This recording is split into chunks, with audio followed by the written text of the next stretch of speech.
പല വിധത്തിൽ പീഡിപ്പിക്കപ്പെടുന്ന തിരുസഭയെയും വിവിധ തരത്തിലുള്ള സങ്കടങ്ങൾ നിമിത്തം വലയുന്ന ഞങ്ങൾ ഓരോരുത്തരെയും അങ്ങേ അമലോത്ഭവ ഹൃദയത്തിന് പ്രതിഷ്ഠിക്കുന്നു.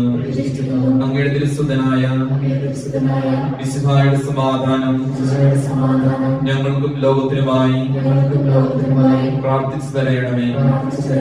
തിരുസഭയ്ക്ക് പ്രവർത്തന സ്വാതന്ത്ര്യവും സമാധാനവും നൽകണമേ.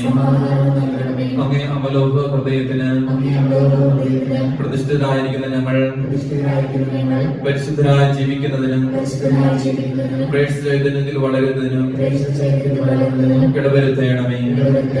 അമലോത്ഭയായ കന്യകാമാതാവേ, ഞങ്ങളുടെ ഈ പ്രതിഷ്ഠയെ കരുണാപൂർവ്വം സ്വീകരിക്കുകയും അങ്ങയുടെ അമലോത്ഭവ ഹൃദയത്തിന്റെ സ്വന്തമായി ഞങ്ങളെ കാത്തുകൊള്ളുകയും ചെയ്യണമേ.